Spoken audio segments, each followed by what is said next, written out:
Alors pourquoi Cocumont? Eh bien parce que nous on vient de la ville et on cherchait tout simplement à faire grandir notre petit à la campagne, au calme, dans une ville plus humaine. Parce que dans les grandes villes personne ne se connaît alors qu'ici tout le monde prend l'apéro et ça c'est pas mal. Donc, Cocumont, ville très agréable, à proximité de Bordeaux, où je travaille. Et il y a un magnifique soleil et les gens sont agréables.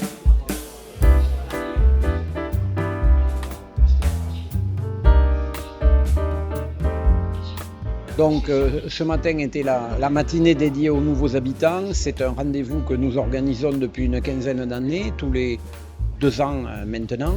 Et nous avons eu le plaisir d'accueillir à la mairie à peu près 13 ou 14 familles, 24 personnes, donc nouveaux habitants de Cocumont depuis 2021, qui sont venus se présenter et témoigner des raisons qui ont fait qu'ils se sont installés à Cocumont. Alors moi je suis Florence, je viens des Yvelines. On a déménagé ici au mois de janvier pour s'installer principalement pour notre activité d'artisan savonnier. Donc voilà, on est en plein cœur de la nature et on profite de la vie qui est merveilleuse à Cocumont et dans ses environs. Ah, pourquoi Cocumont? Parce que Cocumont, c'est cool, c'est fun, c'est sympa. Et puis il y avait déjà de la famille qui était là, donc c'était vachement confort de venir ici et de revenir aux racines, on va dire.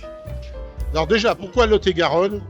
Parce que c'est une région où je ne connais personne. Et pour les 30 prochaines années qui me restent à vivre, avec mon épouse, on s'est dit vivons de nouvelles aventures et pourquoi pas ici. Bon, je connaissais déjà de renommée le Lot-et-Garonne, etc. Donc voilà.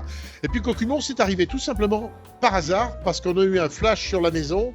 Et par contre, on a beaucoup aimé le côté vallonné, avec des cultures qui sont tout à fait différentes, des peupliers, des arbres fruitiers, des tournesols, de l'humaïs et plein d'autres choses. Et ça nous a bien plu. Je suis venue passer quelques jours avec mon mari, maintenant mon mari. Ça m'a trop aimé. Et alors, avec la crise au Portugal il y a 10 ans, on était obligé de partir.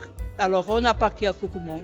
Et quand on est arrivé, on se dit il n'y a plus d'agriculture, on ne voyait pas plus de serre, puis il a 25 ans et tout. Et mon mari, il a dit bon, on va travailler la terre parce qu'il aime la terre. C'est quelqu'un qui travaille la terre parce qu'il l'aime. Alors on a réussi à acheter le terrain qu'on voulait, on a bâti. Et là, on va travailler petit à petit pour qu'il devienne un agriculteur. Là, il travaille pour quelqu'un d'autre, mais on fait déjà un peu de légumes, de fraises. Peut-être qu'on va grandir dans ça, je ne sais pas. On verra. Bon, après, Cocumont, c'est un nom assez atypique, hein, mais c'est plus par rapport au bien qu'on a trouvé.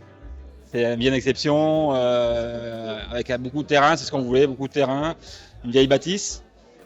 Et un environnement calme, pas de voisins, voilà. Et puis c'était aussi un projet familial, hein, avec les beaux-parents. On voulait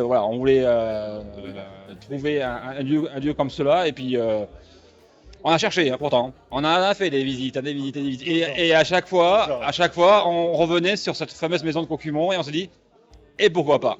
Et voilà, ça s'est fait.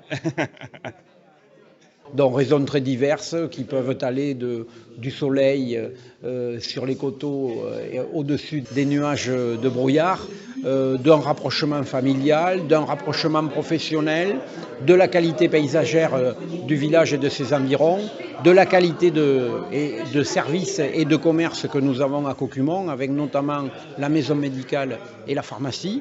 Voilà, un moment très sympa où la commune a fait une présentation également de ses services, des commerces du village, de l'environnement associatif et donc l'occasion pour les gens de se connaître et de nous connaître, de mettre un nom sur les visages des élus.